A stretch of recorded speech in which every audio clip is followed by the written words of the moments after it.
آخر کیوں New Zealand کی 70% پاپولیشن نارتھ میں رہتی ہے؟ کیا وجہ بنی کہ ان کو نیوزی لینڈ کا 80% حصہ خالی چھوڑنا پڑا؟ نارتھ کی بھی 50% آبادی اس آکلینڈ شہر میں رہتی ہے جو کہ نیوزی لینڈ کا کیپٹل ہے۔ نیوزی لینڈ اپنے خوبصورت وادیوں اور اونچے ماؤنٹینز کی وجہ سے پوری دنیا میں مشہور ہے۔ آج ہم نیوزی لینڈ کو صرف کرکٹ کی وجہ سے جانتے ہیں۔ نیوزی لینڈ کو سب سے پہلے ماوری لوگوں نے ڈسکور کیا تھا جو کہ ان آئی لینڈز پر رہا کرتے تھے۔ ان آئی لینڈز کو پولینیشیا کہا جاتا ہے۔ یہ سمندر کنارے سے مچھلیاں پکڑتے اور ان کو کھا کر اپنا گزارا کیا کرتے تھے۔ اچانک کچھ دنوں بعد جب یہ مچھلیاں پکڑنے گئے تو یہ پریشان ہو گئے۔ وجہ یہ تھی کہ آدھا دن گزر چکا تھا مگر ان کے جال میں ایک بھی مچھلی نہیں آئی۔ ان کے جال میں جو بھی مچھلیاں آتی وہ سب آکٹوپس کھا جاتے تھے اور ان کے ہاتھ کچھ نہ لگتا۔ کافی دنوں تک یہی مسئلہ چلتا رہا۔ پھر ان کے لیڈر نے کچھ آدمیوں کو لیا اور سمندر کی طرف نکل پڑا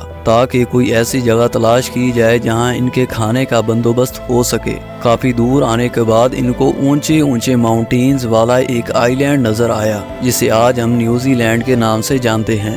ماوری وہاں پہنچے تو وہاں بہت ہی خوبصورت وادیاں اور گھاس سے ہرے بھرے میدان تھے اور سمندر کے کنارے پر بڑی تعداد میں مچھلیاں بھی پائی جاتی تھیں۔ ماوری لیڈر نے کچھ آدمیوں کو ایک کشتی پر اپنے پچھلے والے آئی لینڈ پر بھیجا تاکہ وہ سب ماوریوں کو اچھی خبر دیں۔ 1250 میں سب ماوریوں نے آ کر اس آئی لینڈ کو آباد کیا۔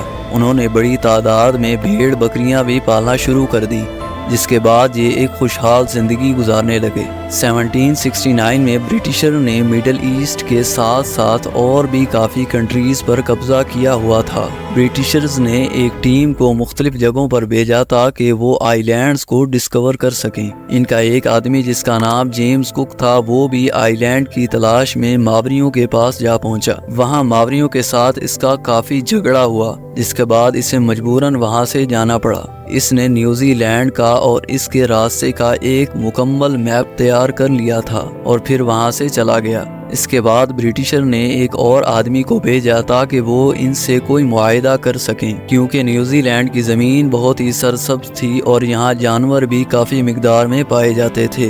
یہاں برٹشرز کے لیے تجارت کرنے کا ایک اچھا موقع تھا اور وہ اسے گنوانا نہیں چاہتے تھے۔ 1840 میں برٹشرز نے ماوریوں کے ساتھ ایک معاہدہ کیا جسے وائنٹگی کہا جاتا ہے۔ اس کے بعد برٹشر نے یہاں پر شہر اور قصبوں کے ساتھ ساتھ پورٹس بھی قائم کیے اور ایک اچھا خاصا بزنس ڈیولپ کر لیا۔ کچھ دنوں بعد ماوریوں کو لگا کہ یہ معاہدہ ہمارے لیے نقصان دہ ثابت ہوا ہے۔ اس بات پہ ان کی آپس میں لڑائی شروع ہو گئی اور کافی عرصہ تک یہ آپس میں جنگ لڑتے رہے۔ یہاں پر ماوریوں کا جانی اور مالی کافی نقصان ہوا۔ برٹشرز کے آنے سے پہلے ماوریوں کی تعداد 3 لاکھ کے برابر تھی اور اب ان کی پاپولیشن کم ہو کر صرف 40,000 ہی بچی تھی۔ وجہ یہ تھی کہ جب برٹشرز آئے تھے تو وہ اپنے ساتھ ساتھ کچھ بیماریوں کو بھی ساتھ لے کر آئے۔ ان بیماریوں کی وجہ سے ماوری بیمار ہو کر مرنے لگے اور کچھ لڑائی میں مارے گئے۔ یہ جنگ 1845 سے لے کر 1872 تک چلتی رہی۔